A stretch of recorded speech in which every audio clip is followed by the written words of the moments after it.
हमारा पेट है धार्मिक। इसलिए कहा जाता है कि बेटे सोच के खाओ, जहां भी जाते हो देख के खाओ, किस तरह से, किस विचार से ये खाना बनाया है, किसने बनाया है, किस प्रेम से बनाया है या नहीं बनाया है, इसका विचार करो। लेकिन इसका विचार हम नहीं करते हैं कि प्रेम से बनाया है या अप्रेम से बनाया। हम तो ये विचार करते हैं कि ये किसी हमारे जाति वाले ने बनाया है कि पर जाति वाले ने बनाया। उसके लिए भी उदाहरण रामचंद्र के हैं आपके सामने।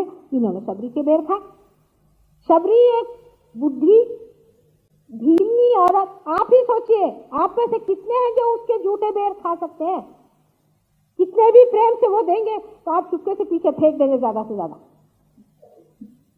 इतना ही नहीं कि खुद खाया, पर सीता जी से कहा कि ना ना ना ना, मैं तुझे कुछ बेर नहीं देने वाला, ऐसा तो मैंने कभी मेवा खाया ही नहीं। लक्ष्मण जी को गुस्सा चढ़ रहा था। पहले लक्ष्मण तुम जरा खा लो तो थोड़ा गुस्सा कम हो जाएगा। जिसने भीलनी के बेर खाए वो राम कहाँ गए? सुबह शाम राम राम करते हैं और जाति पाति का फिर विचार करके हम खाना नहीं खाते। और किस चीज का विचार करके हम खाना खाते हैं उसे अगर सोचा जाए तो हमें यह देखने में आता है कि हम प्रेम धर्म का विचार नहीं करते। धर्म सिर्फ प्रेम का ही है। अगर आपके पेट में प्रेम नहीं है तो आप में कोई सा भी धर्म नहीं।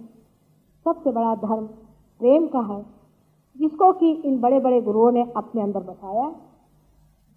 और जब कुंडलिनी आपके नाभि चक्र में से गुजरती है तो आपके अंदर आलोकित हो जाता है वो प्रेम, और आप दूसरों के प्रति उस प्रेम से देखते हैं। देखिए हमारे रोजमर्रा के व्यवहार में भी माँ क्या करती है, उसको ये चिंता होती है कि मेरे बच्चे ने खाना नहीं खाया, भाई मैं कैसे खाना खाऊं, मेरा पेट अकुला रहा, अभी तक खाया नहीं, सुबह से गया है पता नहीं कहाँ रह गया, मेरा पेट अकुला रहा। उनका सर नहीं अकुलाता, उनका पेट अकुला रहा है, पता नहीं क्या करूं, मैं खाना नहीं खाती जब तक वो नहीं आएगा। जब मनुष्य का प्रेम कहीं परेशान होता है तो उसका खाना छूट जाता है। इसलिए धर्म में प्रेम का खाना खाइए। जो मनुष्य आपको प्रेम से खाना दे उसे स्वीकार करें। और प्रेम शक्ति ही सबसे बड़ी सस्टेनेंस पावर हमारे अंदर परमात्मा ने दी है। जितनी प्रेम की शक्ति मनुष्य के अंदर में है उतनी किसी भी जानवर में नहीं है। इस प्रेममय शक्ति को हम जागरूक न करके अपने को किस तरह से हर समय बर्बाद करते रहते, इसका अगर विचार हम लें तो हमारे समझ में आएगा कि अगर कुंडलिनी नहीं उठ रही है, हमारे अंदर अगर फैनेटिसिज्म है और हम एक ही धर्म को बहुत बड़ा रखते हैं तो कुंडलिनी नहीं उठती, मैं क्या करूं? अगर आप फैनेटिक हैं तो आपकी कुंडलिनी नहीं उठेगी, आपकी नाभि चक्र पकड़ेगा। अगर आप खाने के मामले में फालतू की बातें सोचते हैं और प्रेम की बात नहीं सोचते तो आपकी कुंडलिनी नहीं उठेगी। अब एक और चक्र के बारे में बता करके मैं फिर बाद में कल बताऊंगी और चक्रों के बारे में, जिसे स्वाधिष्ठान चक्र करते हैं, जिससे हम विचार करते हैं, आगे का प्लानिंग करते हैं और सोचते हैं। वो स्वाधिष्ठान चक्र चारों तरफ हमारे घूम करके और हर एक चीज को सृजन करता है, क्रिएट करता है। अब ये चक्र आजकल के जमाने में हमारे लिए बहुत जरूरी है, क्योंकि हम लोग प्लानिंग कर रहे हैं। हर एक चीज का हम सुबह शाम तक प्लानिंग ही करते रहते हैं, माने फ्यूचर में जाने की बात। ये तो ऐसा ही हुआ कि रास्ता देखा नहीं है, पहले से आपने अपनी स्टीयरिंग व्हील मोड़ के रख दी। भाई पहले रास्ता तो देखो कैसा आ रहा है, जहां जैसे मुड़ेगा वहां चलो। पहले से प्लानिंग करने वाले लोग हमेशा डायबिटीज के बीमार हो जाते हैं। हम लोग डायबिटीज एकदम ठीक करते हैं, पर कल सब डायबिटीज वालों को मत ले आना, एकदम 100% ठीक हो सकता है। क्योंकि जो आदमी एक चक्र का इस्तेमाल एक ही चीज के लिए बहुत ज्यादा करता है, उसमें इम्बैलेंस आ जाता है। उसकी जो लेफ्ट साइड है वो वीक हो जाती है। लेफ्ट साइड में हमारे पैंक्रियाज है, हमारे स्प्लीन है, किडनीज है, वो सब सफर करते हैं। जो आदमी बहुत ज्यादा प्लानिंग करता है उसको डायबिटीज हो सकता है, स्प्लीन की बीमारी हो सकती है और उसको किडनी की बीमारी हो सकती है, उसको यूट्रस की भी बीमारी हो सकती है।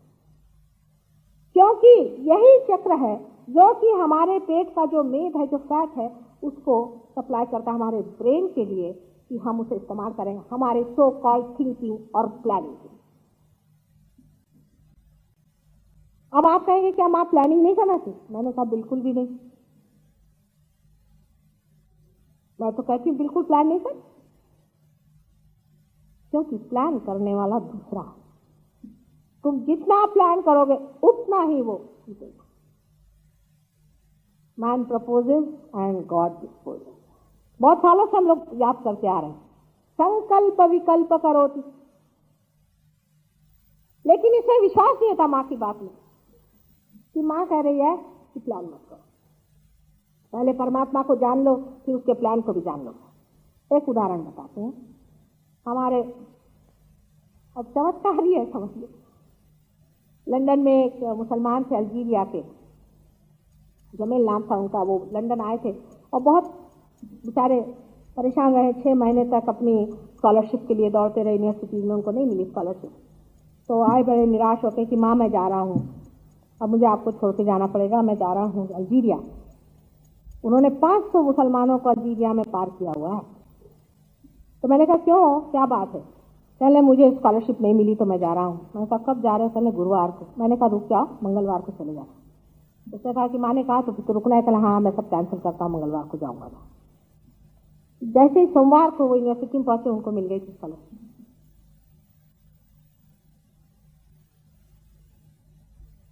दूसरे साहब हैं गविन ब्राउन, वो आने वाले हैं, अभी आप उनसे पूछेगा। उनको बेचारों के बड़ी पैसों की दिक्कत हो गई थी पहले, तो उनको एक बड़ी अच्छी नौकरी मिल गई, लेकिन उनको सऊदी अरेबिया जाना था। उन्होंने आके कहा माँ नौकरी तो बहुत बड़ी मिल गई लेकिन सऊदी अरेबिया जाने का मन नहीं करा। अब आप यहाँ हैं तो मैं तो आपकी सेवा में रहना चाहता हूँ, सऊदी अरेबिया में नहीं जाना चाहता। तो मैंने कहा अच्छा बेटे जैसा तुम्हारा मन है। 2 दिन बाद आके कहा कि वो तो कॉन्ट्रैक्ट ही कैंसिल हो गया, वो तो नौकरी ही नहीं चली गई हमारी। हमने कहा चलो ठीक है, जो भगवान की इच्छा, जैसे रखोगे तो ऐसे ही रहूं।